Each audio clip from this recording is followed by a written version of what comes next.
Excuse me, आप वृंदा है ना?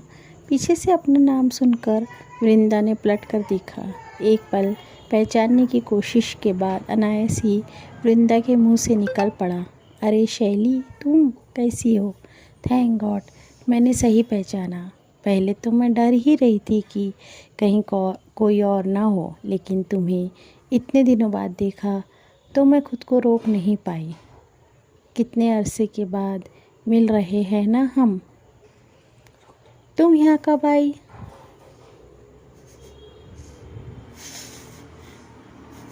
कुछ ही दिन हुए हैं यहाँ आए। आजकल बच्चों की स्कूल की छुट्टियाँ चल रही है ना, इसलिए सोचा कि कुछ दिन माँ बाबूजी के साथ बिता लूँ। तो ठीक है, आज मैं ज़रा जल्दी में हूँ। तुम्हें जब भी समय मिले घर ज़रूर आना। आराम से बैठकर ढेर सारी बातें करेंगे। ये रहा मेरा कार्ड। शैली ने अपना विजिटिंग कार्ड वृंदा के हाथ में थमाते हुए कहा और फिर वृंदा से आने का वायदा लेकर डिपार्टमेंटल स्टोर से बाहर निकल गई। वृंदा बच्चों की स्कूल की छुट्टियों में अपने मायके आई हुई थी। बच्चों का ही कुछ सामान खरीदने के लिए डिपार्टमेंटल स्टोर तक चली आई थी और यहाँ उसकी मुलाकात अचानक ही शैली से हो गई थी। घर आने के बाद भी वृंदा के दिमाग में शैली ही घूम रही थी। वृंदा और शैली एक ही मोहल्ले में रहती थी। शैली के पिता आर्मी में थे, उन्हें दूर दराज के इलाकों में रहना पड़ता था, इसलिए शैली को उसकी बुआ के पास पढ़ने के लिए भेज दिया गया था। गोरी चिट्टी खूबसूरत शैली शौक मिजाज की स्वच्छंद विचारों वाली लड़की थी। उसका गठीला बदन, बड़ी बड़ी आंखें आसानी से किसी को भी आकर्षित कर सकती थी। बात बात पर ठहाका लगाकर हंस पड़ती। हंसते हुए गालों में गड्ढे पड़ते तो उसकी सुंदरता और बढ़ जाती। अपनी सुंदरता और आधुनिक पहनावे के कारण शैली मोहल्ले की दूसरी लड़कियों से अलग ही दिखती थी। शैली कभी सलवार कमीज पहनती तो कभी दुपट्टा गले में झूलता हुआ मानो रस्म ही पूरी करता। छोटी मीडी और ऊंची सैंडल पहनकर इतनी अदा से चलती कि देखने वालों के दिल हलक में आ जाती। कॉलेज जाना हो या कहीं और, इतना सज धज कर निकलती जैसे किसी सौंदर्य प्रतियोगिता में हिस्सा लेने जा रही हो। कॉलेज जाते समय नुक्कड़ पर मनचलों का जमावड़ा ही लग जाता। अपने ऊपर कसने वाले फिक्रों से परेशान होकर जगह शैली इस तरह मुस्कुराती हुई आगे बढ़ जाती जैसे उसे किसी की बड़ी उपाधि से नवाजा गया हो। मोहल्ले में वह चालू लड़की के रूप में पहचाने जाने लगी थी। खुद को इज्जतदार कहने वाले घरों ने अपने परिवार की लड़कियों पर शैली से मिलने जुलने बातचीत करने पर पाबंदी लगा दी थी, क्योंकि उन्हें शैली की संगति में अपना मान सम्मान खतरे में दिखाई देने लगी थी। वृंदा को भी शैली से मिलने जुलने की मनाही थी, लेकिन दोनों के कॉलेज के रास्ते एक होने की वजह से अक्सर दोनों की बातें हो जाती थी।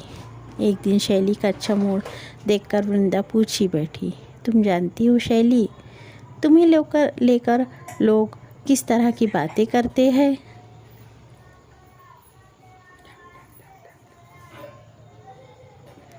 जानती हूँ यार, मुझे सब मालूम है। मोहल्ले वाले जलते हैं मुझसे, इसलिए अनाप शनाप बोलते रहते, बट आई डोंट केयर। लेकिन शैली, छोड़ वृंदा, शैली ने उकताए हुए स्वर में कहा, लोगों की चिंता करके मैं इस उम्र में बूढ़ी नहीं दिखना चाहती, और तू भी लोगों की परवाह ज़रा कम किया कर, नहीं तो फेयर लेडी की जगह ओल्ड लेडी लगेंगी। फिर ठहाका लगाकर हंस पड़ी।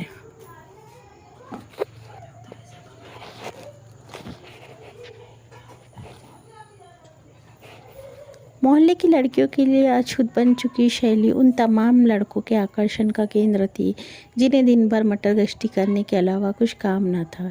शैली के नए नए प्रेम के किस्से मोहल्ले की हवाओं में गूंजते रहते, जिनमें अधिकतर सच्चाई कम ही होती और मनगढ़ंत किस्से ज़्यादा। उन्हें फैलाने वाले लोग भी वहीं होते जिन्हें वह नज़र उठाकर देखती भी न थी। बीए करने के बाद कॉलेज बंद होने से वृंदा का शैली से मिलना जुलना बंद ही हो गया था। फिर एक दिन सुनने में आया कि शैली किसी के साथ भाग गई। उसके बाद फिर कभी उसकी खबर नहीं मिली।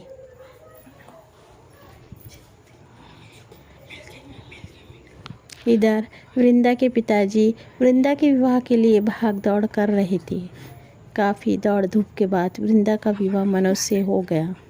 मनोज की एक मल्टीनेशनल कंपनी में नई नई नियुक्ति हुई थी और दूसरे शहर में कार्यरत थे।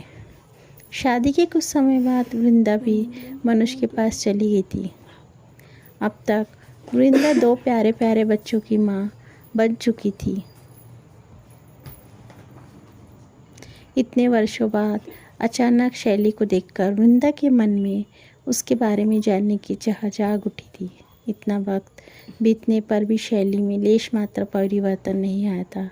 वह बोलती सी आंखें, वहीं मादक मुस्कान, वहीं छरहरी काया। शैली की सूनी मांग देखकर इतना तो वह समझ ही गई थी कि शैली ने शादी नहीं की। अचानक ही वह अपनी तुलना शैली से करने लगी। साधारण रंग रूप होने के बावजूद आज वह खुद को शैली से ज़्यादा श्रेष्ठ समझ रही थी। वह सुखी वैवाहिक जीवन व्यतीत कर रही थी। उसके पति मनोज उसे बहुत प्यार करते थे। उनका प्यार उसे एक मजबूत किले के समान लगता था, जिसके साए में वह अपने बच्चों के साथ सुरक्षित महसूस करती थी। जहाँ एक ओर उसके पास मनोज जैसे प्यार करने वाले पति थे, 2 फूल से बच्चे उसके जीवन की बगिया को महका रहे थे। वहीं दूसरी ओर शैली के जीवन की रिक्तता उसे साफ नजर आ रही थी। उसे शैली के साथ हमदर्दी होने लगी थी।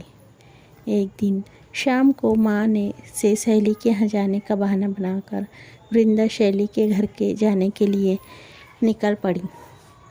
महानगर की भीड़ भाड़ से दूर समुंदर के किनारे पाश कॉलोनी में शैली का फ्लैट था। अपने घर वृंदा को आया हुआ देखकर शैली प्रसन्नता से खिल उठी। आओ वृंदा, मैं तो समझी थी कि तुम नहीं आओगी। आती कैसे नहीं, तुमसे मिलने का इतना मन जो था। कैसी हो तुम? कैसी दिख रही हूँ? शैली हल्के से मुस्कुरा उठी। एक लंबे अरसे के बाद दोनों को आराम से बैठकर बातें करने का मौका मिला था। काफ़ी देर तक इधर उधर की बातें होती रही। शैली को मूड में देखकर वृंदा पूछ ही बैठी। एक बात पूछूं शैली? बुरा तो नहीं मानूंगी? हाँ हाँ बोलो।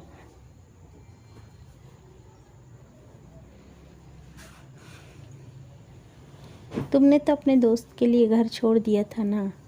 क्या वो बेवफा निकला? शादी नहीं की उसने? वृंदा ने जैसी शैली की दुखती रक्त को छेड़ दिया था। एक फीकी सी मुस्कान शैली के होठों पर तैर गई। नहीं यार, वो तो बेवफा नहीं है।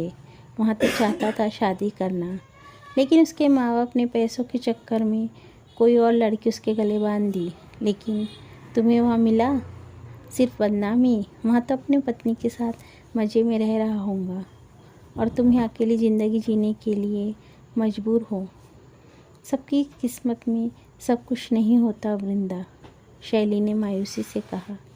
मनु ने शादी ज़रूर कर ली है, लेकिन उसका प्यार आज भी मेरा है। वह अपनी बीवी के पास होकर भी उसके पास नहीं है। तुम अब भी उसके प्यार का दम भरती हो शैली? वृंदा ने थोड़े आश्चर्य से कहा। अगर वह तुमसे सच में ही प्यार करता तो सारे ज़माने को ठुकरा कर तुम्हें अपना बना लेता। वह उसकी मजबूरी थी वृंदा, शैली ने मनु का पक्ष लेते हुए कहा। मनु अपने माँ बाप का इकलौता लड़का है। मुझसे इतने दूर रहकर भी मेरी ज़रूरतों का पूरा ध्यान रखता है। यहाँ फ्लैट भी उसी ने दिया है।